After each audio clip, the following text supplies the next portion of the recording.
Hello and welcome to Precon Decon, the video series where I deconstruct the pre-constructed decks of Magic the Gathering's history. In this video, we're going to look at the second Theros Beyond Death Planeswalker deck, which is Ashiok, Sculptor of Fears, which is a blue and black deck. Let's take a look at the deck list. As we got 23 creatures, 5 sorceries, 4 instants, 2 enchantments, 25 land, and of course a single Planeswalker and a mana curve off to the side there. Let's dive in.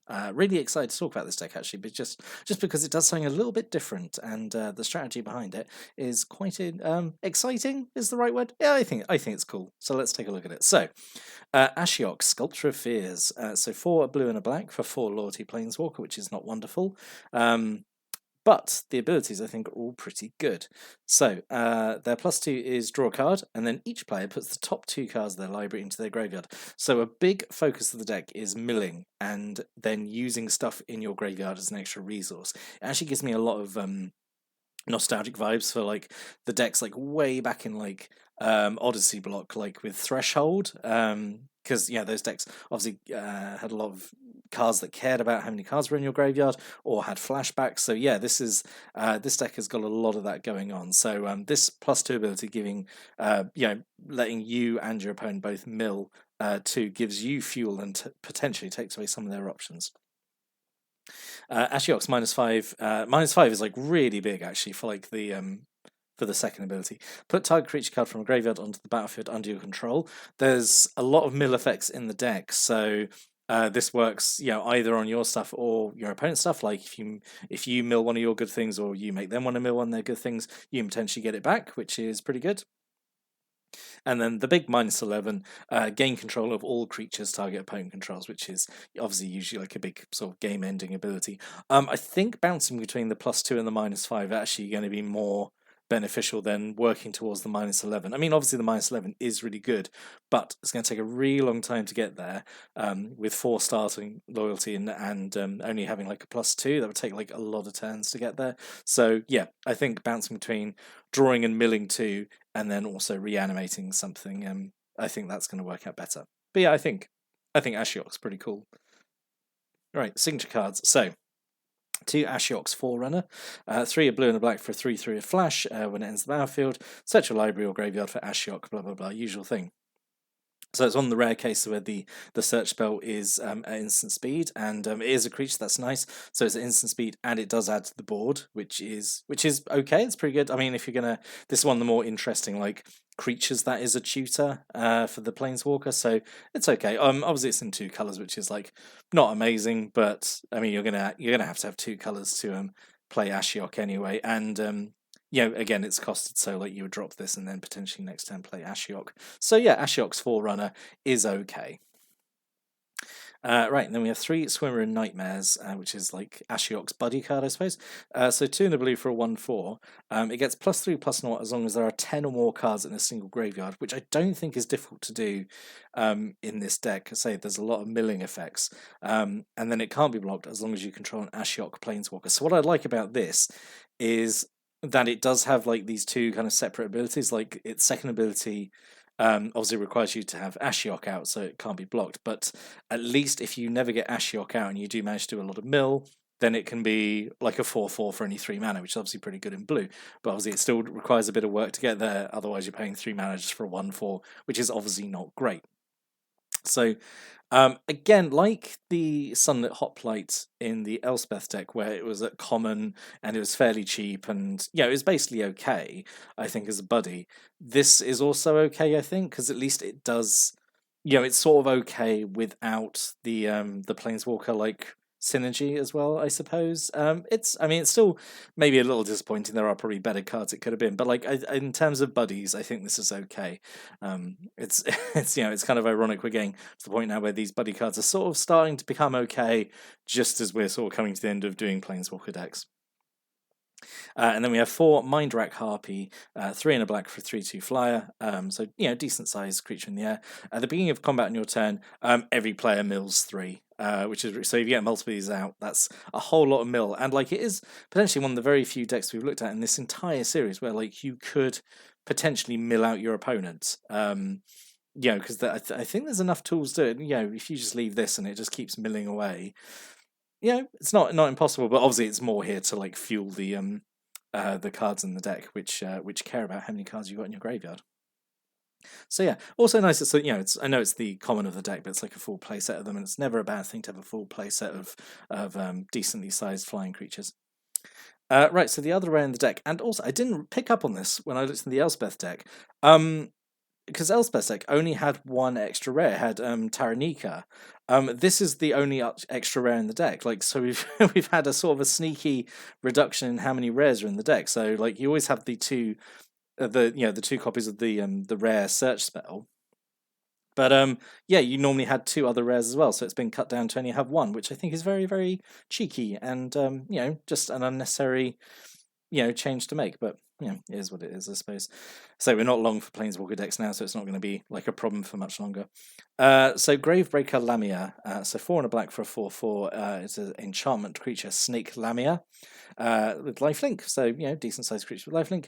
When it enters the battlefield, search your library for a card, put it into your graveyard, then shuffle your library. Spells you cast from your graveyard cost one less to cast. So yes, there is a big theme in the deck of casting stuff from your graveyard. The cards with escape, which we'll look at in a minute. And this is a nice way of tutoring one of them up, like the one that you need the most, and then so it's ready to cast. So yeah, it's a nice little self-contained combo there. But yeah, Gravebreaker Lamia is pretty cool. I like it. Yeah, don't have enough Lamias in the game. We need more Lamias.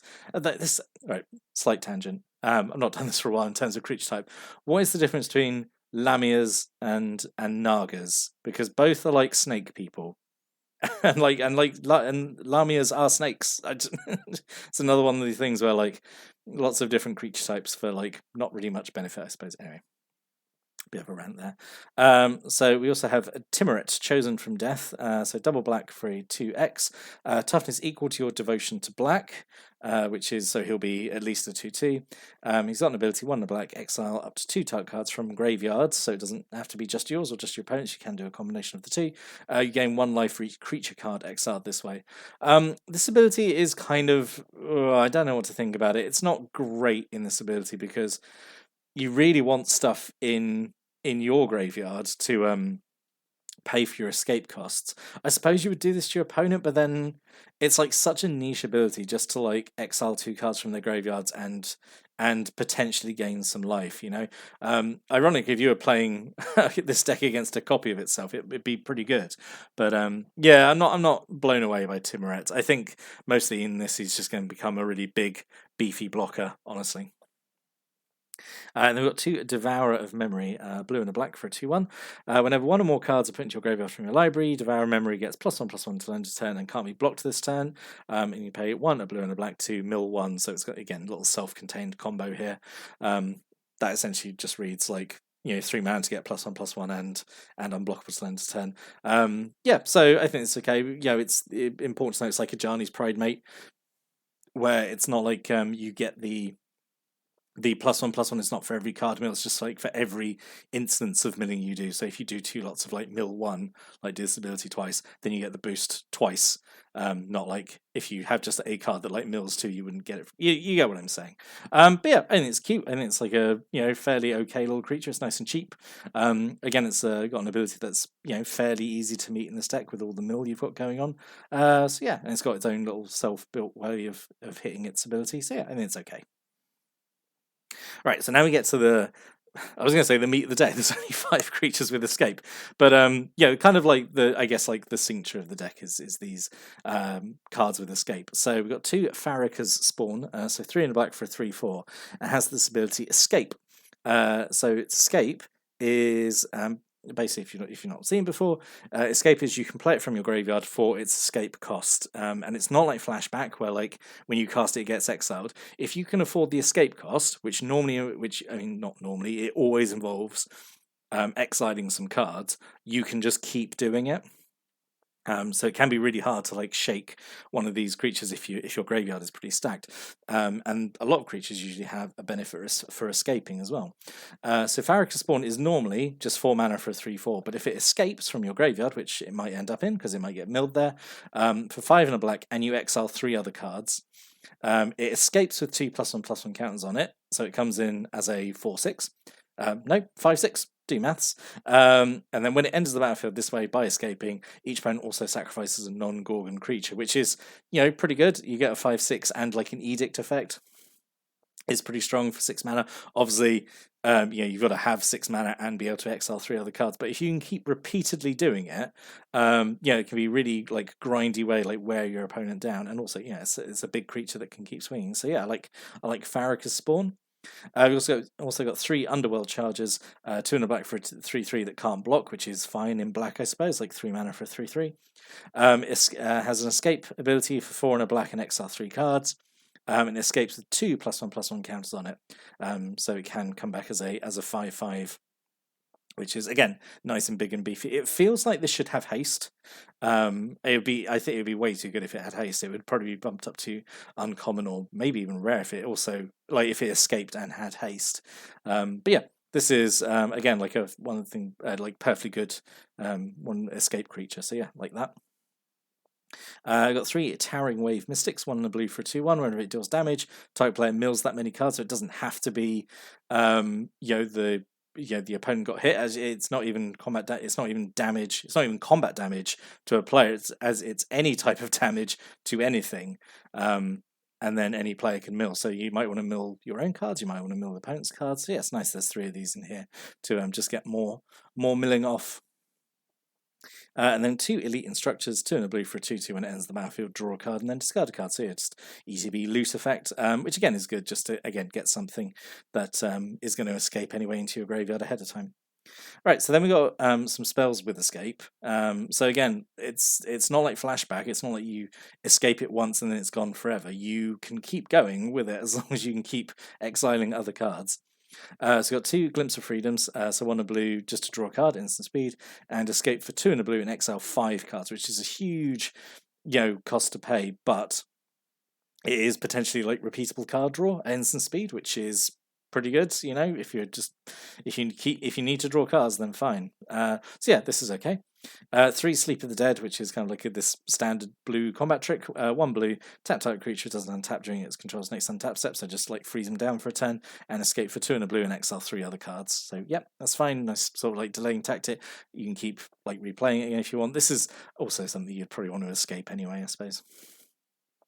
We've got 2 Funeral Rites, 2 in a black. You draw 2 cards, lose 2 life, and mill 2. Again, just stacks the graveyard, gets a bit of card draw. So yeah, this is kind of doing everything the deck wants to do, I think. And then 2 Final Death, 4 in a black to exile a creature. I kind of wish this hadn't been exile. I wish this had been just like a normal destroy effect, just because you do have some things that care about cards in like your opponent's graveyard, so exiling them completely feels going a bit. It's such a corner case because only the Merfolk, Ashiok's Merfolk, and Ashiok's second ability care about stuffing graveyards that much, I suppose. So yeah, this is okay. It's all like just an expensive removal spell, isn't it? But it is an exile with no conditions attached, so it's all right. And then 2 Maya's Grasp, 1 in the black. Enchanted creature gets -3/-3, which is almost certainly going to usually be a removal spell. Yeah, this is okay. Also, it's something that could you could escape. Use to pay an escape cost. Basically, anything that doesn't have an escape cost itself is going to be something you use to pay an escape cost because you got no other way of getting it back really. So yeah, this is okay. And then, yeah, just the land. So we've got 2 Unknown Shores. This is actually really nice as well, that it's a dual-coloured Planeswalker deck, and it doesn't have the reprint of one of the usual dual-coloured tap lands. It is this Unknown Shores, which gives you colours, so you can pay 1 and tap and like filter your mana to turn into a mana of another colour, which is all right. At least it's something different. And then 12 Swamps and 11 Island. So overall, I like how it looks. I don't know how it would play because I'm a filthy casual and typically stay away from self-mill because I'm always like, oh, what if I mill my good stuff? But I think in here I would feel okay doing it because, like with Flashback back in like Innistrad, which had a big like self-mill, like original Innistrad, which had a big self-mill sort of like strategy archetype cards around it. As long as there's ways of getting of playing the cards that you accidentally mill, then I think it's absolutely fine. So yeah, I would have been interested in seeing how this plays, I think. But yeah, there's always options we could have been. Nightmare Shepherd, I've realised after putting in here, doesn't actually have a lot of synergy with the deck, but like I wanted to just talk about it because it's a cool card. 2 and double black for a 4/4 with flying, which is like just good stats anyway. Whenever another non-token creature you control dies, you may exile it, and if you do, you create a token that's a copy of it, except it's a 1/1 nightmare. In addition to all its other like abilities and stuff, doesn't have a lot of synergy here because you kind of want stuff to hit your graveyard, so you can use it to pay for escape costs. But like, it's just a cool card, isn't it? It's just really cool, really fun card. I say probably doesn't work in here, but like, yeah, it's just cool. What I think would have worked maybe better is Woe Strider. So 2 and a black for a 3/2. When it enters the battlefield, you make a 0/1 goat creature token. You can sacrifice creatures to scry 1, and it has escape for 3 and double black, exile 4 cards, and escapes with 2 +1/+1 counters on it. So real kind of utility piece here, that it's making a token, gives you a sacrifice outlet to scry, and then you can use scry to make sure like you're kind of milling the right things, I suppose. It comes back as being like a 5/4 when it escapes. So kind of a lot going on with the Woe Strider, so I think that could have fit in really nicely in here, I think. Fruit of Tizerius was an option as well here, I suppose. 1 black mana for a sorcery that makes a player lose 2 life, and it's just an escape thing. So kind of a little bit of burn damage, just a sort of like not a win condition on its own, but it's like it's something else, because I was actually looking at it, but like I'm not sure what the win condition in the deck is. I suppose just keep playing like the big escape creatures and kind of like grinding down that way. But I say we have also the potential of like milling out the opponent maybe. But yeah, Fruit of Tizerius would help a little, I think, just chipping away a bit of extra life. And then like some more options here. Maya Triton, I was actually really surprised not here because I think it's an absolute home run for the deck. 1 a black for a 2/1 with Death Touch. So a nice, small, cheap, creature with like obviously a super useful ability. Lovely Seb McKinnon artwork. And when it ends the battlefield, you mill 2 and gain 2. So again, that's kind of exactly what the deck wants. Venomous Hierophant I thought could have fit in here as well. 4 mana for 3/3 with Death Touch. And when it ends the battlefield, you mill 3. Again, sort of what the deck wants.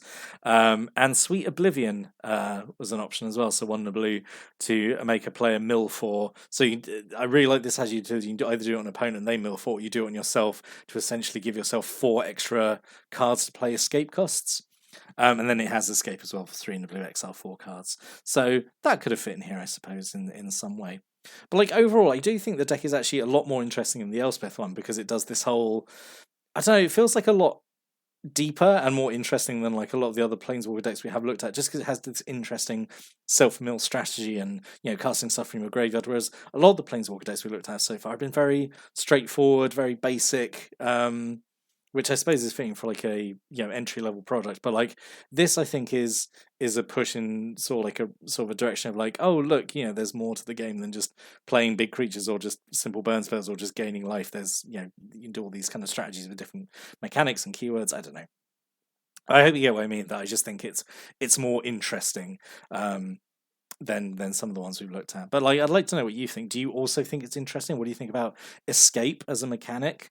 So stick a comment below if you got any thoughts or stories or comments, opinions about the deck, any of the cards in it, your thoughts on escape as a mechanic. Yep.